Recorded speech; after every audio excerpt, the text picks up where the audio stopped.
Hello again and welcome back to the PhatPhish Guitar Studio. I'm Dave, and as you can see, something's just creeping into shot here. We've got Pedal Cam online today because what I want to do in this video is just have a quick run through of what's on my pedal board. Recently did a full rebuild of this, swapped some pedals in and out, and I thought it'd be an interesting subject for a video, just kind of go through and show you what I've got on the board at the minute and talk a bit about sort of like pedal order and some of the things that I took into consideration when I was building this board that you might want to take into consideration for your own pedal board. So let's go down and have a look at what I've got on the board here. This is a board I actually built it myself, just out of some pieces of wood. Main thing you might notice is just up at the back there we've got some wires, some cables coming in and out.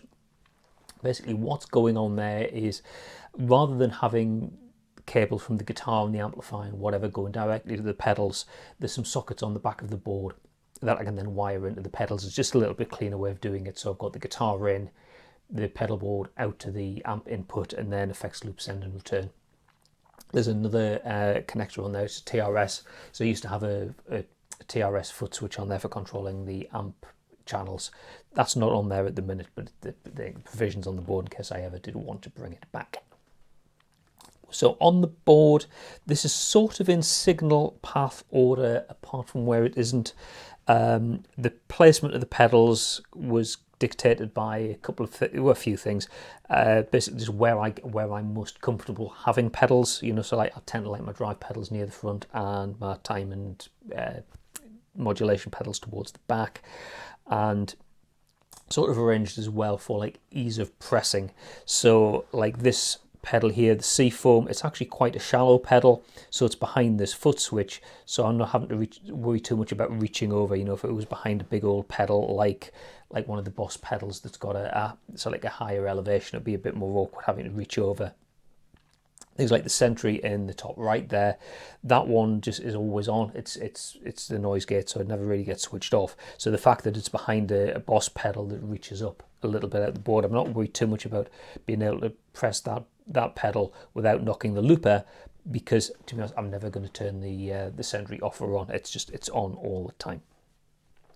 So in terms of signal path, the guitar comes into the polytune. I like having the polytune at the start of the chain. There's an argument for having it at the end because it's a mute as well. When you turn the tuner on, it kind of kills the signal. And there's an argument for having the tuner at the end of your signal path, because if there's any noise off the pedal board, you lose that noise when you turn the tuner on. I prefer having the tuner at the start.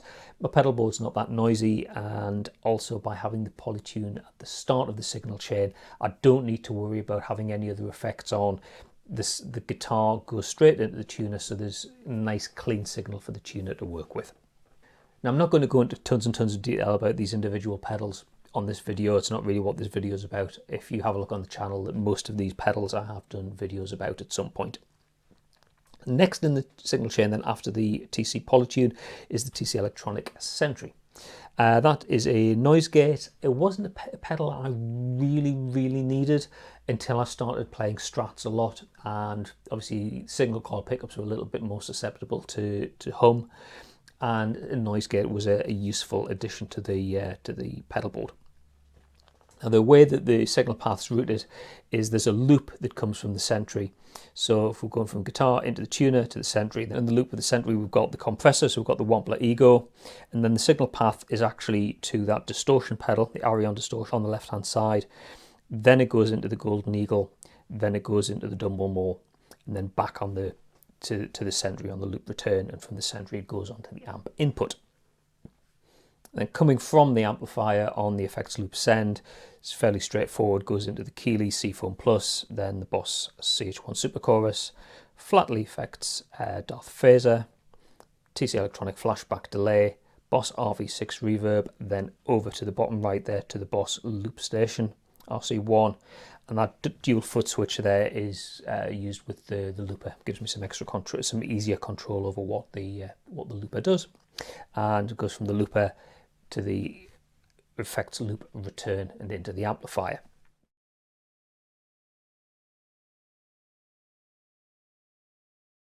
So I'll run through the basic sounds we get from these pedals. I'll not do them in strict signal path order because there's a couple of pedals which tend to be on all the time. I'll just start with those, and those are the ones up the top left. So starting with the reverb, now I tend to have the reverb on all the time. I'm one of those players who finds it difficult to play without a reverb effect on the sound. So this is set with the plate setting. There's lots of different reverb voices. I tend to use either plate or hall. It happens to be set up with plate at the moment. I just like the reverb because it gives it a little bit of depth and texture to the sound. So on its own, you know, the guitar's a little bit dead. Put the reverb on, you know, it gives you the sound of a room. It just, particularly if you're recording like straight from the cabinet like this, it just gives you a slightly fuller sound. Another pedal which I tend to have on quite a bit is the TC Flashback. So I'll just turn the reverb off. The delay on this is just a simple echo on the dynamic delay setting. Yeah, so you can hear just a few repeats there. And I find when I combine that with the reverb,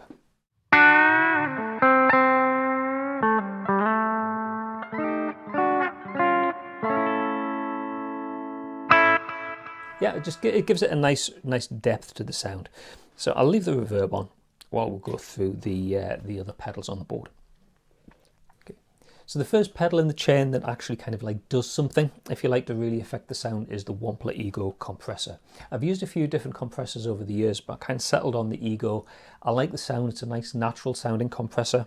And the thing that I really like about it is it's got the blend control. So it can mix in some of the unaffected signal, which hasn't been compressed, retain some of the picking dynamics, and then bring in some of the compressed signal as well. Quite a subtle sound, as compression tends to be. So the guitar just on its own sounds like this.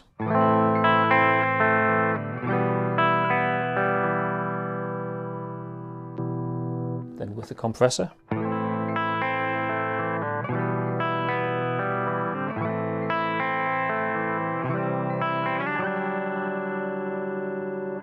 Yeah, so it's fairly subtle, just fills the sound out a little bit. So I don't have that as an always on pedal, but when there's a place for a compressor, it works particularly well.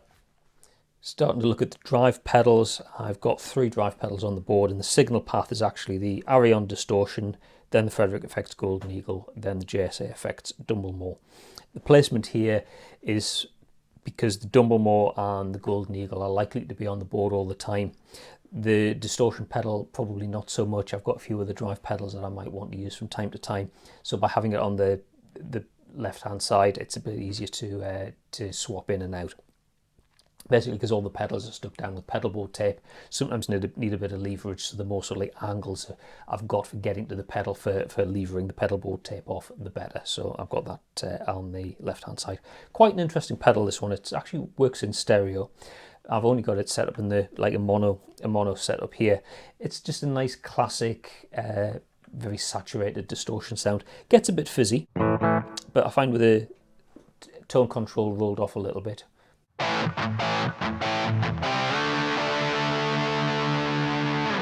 get quite a pleasing sound.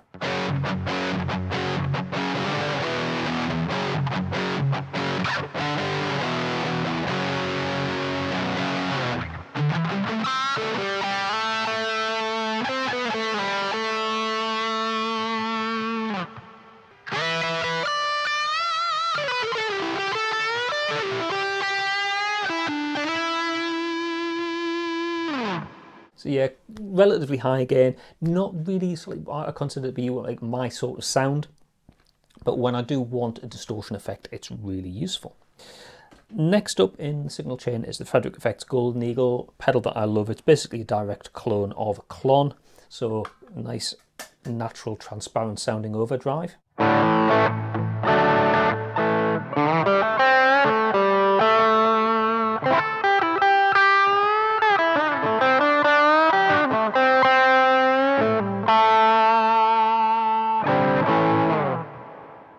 One thing I have discovered is that the Golden Eagle and the distortion pedal work quite well together. So distortion on its own.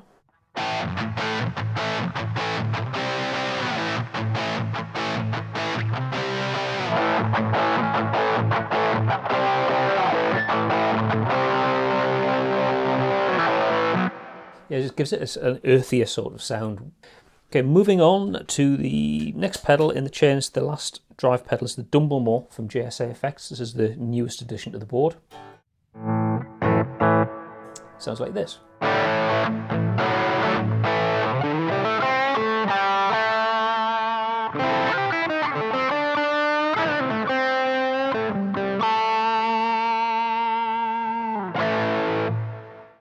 I love that. It's a nice, natural sounding overdrive. May or may not sound like a Dumble overdrive special. It's not about what it sounds like relative to anything else. It's just how does it sound on its own? Does it sound good or not? And I really like the sound of that.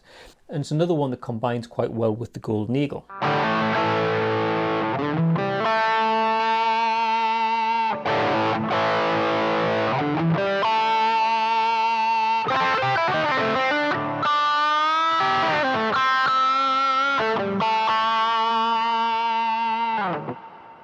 So it's because it's quite a natural sounding overdrive in its own right, and then putting something transparent like the Golden Eagle next to it, it still has lots of sort of clarity. It's not as marked a difference as it was when I used the Golden Eagle in connection with the distortion, and that's part of the fun of drive pedals. Combining them in different ways gives you different sounds. So there you go. That's the drive section of the pedal board. That will then go into the that would then go into the input on the amplifier. Obviously, I'm just on the clean channel today. Then it comes back on the effects loop. So let's have a listen to the different time-based effects. So first in the effects loop is the Seafoam Plus from Keeley. I've got this set in ADT mode, which is like the tri-chorus type of sound, a lovely rich sounding chorus. The guitar on its own. And then with the pedal.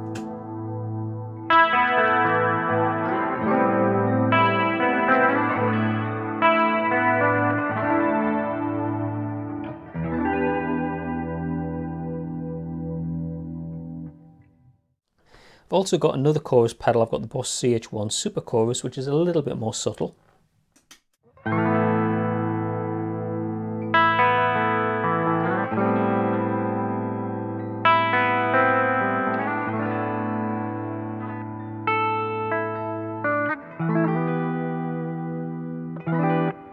The reason I've got the two, apart from just having two different chorus sounds, is the Super Chorus works okay with an overdrive sound. So if I wanted to put, say, the Dumblemore on there,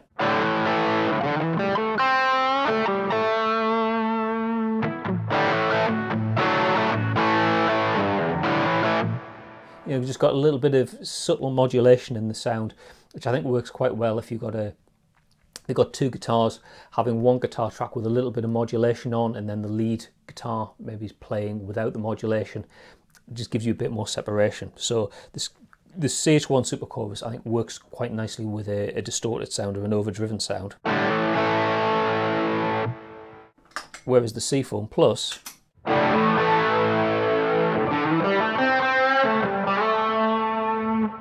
it's a different kind of sound. It's not as pleasing. I'm not saying there isn't a place for it, but it's not my go-to modulation sound to use with a drive setting. Okay, moving on. Next in the chain is the Darth phaser from Flatly Effects.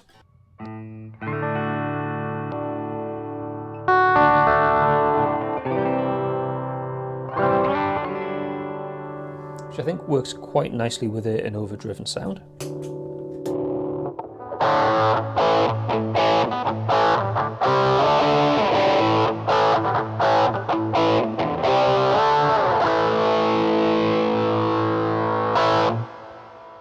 There's loads and loads of flexibility on that pedal.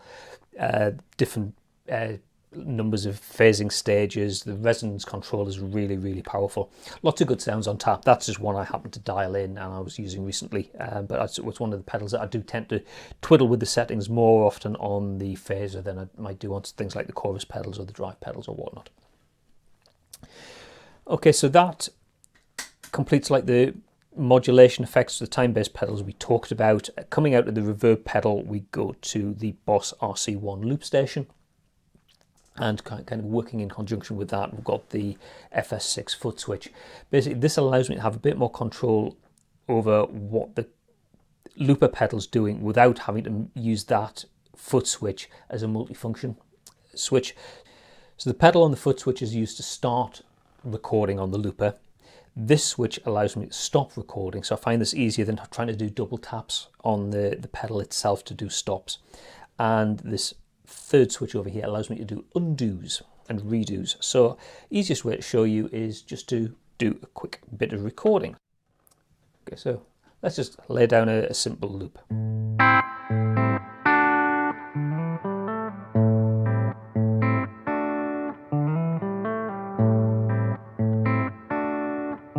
So there we've got the loop. I can play over the top of that if I want, or I might want to record another layer, which is easy to do.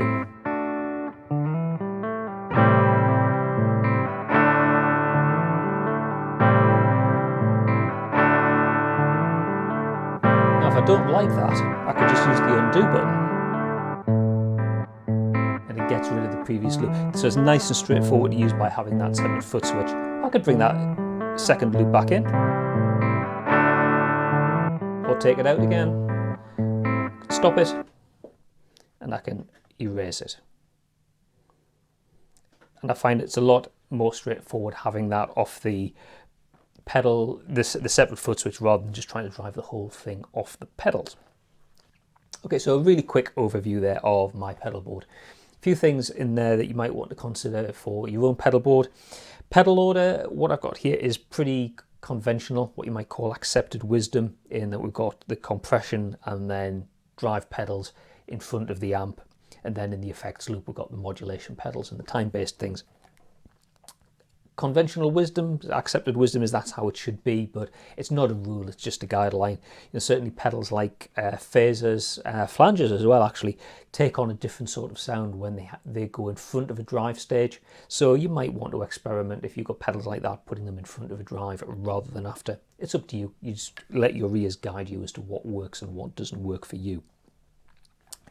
And in terms of sort of like the logistics of the way the board's laid out, like I said, it's partly about just where I'm used to seeing things, so I'm kind of grouping my drive pedals and grouping my modulation pedals and so on, but arranging them in such a way that I can reach over and hit the pedals that I need to hit most often without worrying about having to reach over the top of other pedals and possibly knocking controls and changing settings. So the pedals that don't get switched on or off as frequently are behind the pedals that are harder to reach over. It's fairly simple. And in terms of cabling, yeah, there's probably not the most efficient layout in terms of cabling. I could have arranged these to use less cable, because cable is impedance, which is treble loss. The more cable you've got, you lose a little bit of top end off the signal. But to be honest, the amount of cable that's on the board compared to everything else, it's not really great shakes. And plenty of the pedals here have got buffers in, so it's not going to cause me a lot of signal loss or treble loss by having a lot of extra cable in there. So not a great concern. And power is all coming from power supplies which are mounted underneath the pedal board. I've got a pair of Sub-Zero Polaris isolated power supplies. So being isolated, they're less noisy than using something like a daisy chain pedal where you've got common grounds, and that can lead you into all sorts of noise issues. Everything's tacked underneath there, so with using pedalboard tape to fasten the power supplies, and then there's lots of cable ties and so on to try and keep the cables tidy, so I can just pick the board up and walk around with it if I need to take it anywhere. So there you go. I hope you found that interesting, maybe give you some ideas for what you can include into your own pedalboard builds. If you found it interesting, please click like down there. If you really enjoyed it and you want to see other videos that I post onto the channel, then please click subscribe and click the bell icon as well, which will make sure you get notified anytime I upload new videos onto the channel. If you've got any questions, whether it's about guitar effects, guitar gear in general, playing guitar, music theory, anything at all, go here, fill that form in, send your question in, I can get around answering it in a future video. You're welcome to leave a comment, but I don't always see comments that are left on YouTube videos, so using that form is a better way to get in touch with me. Okay, that's all for now. Thank you very much for watching, and I'll see you next time. Bye for now.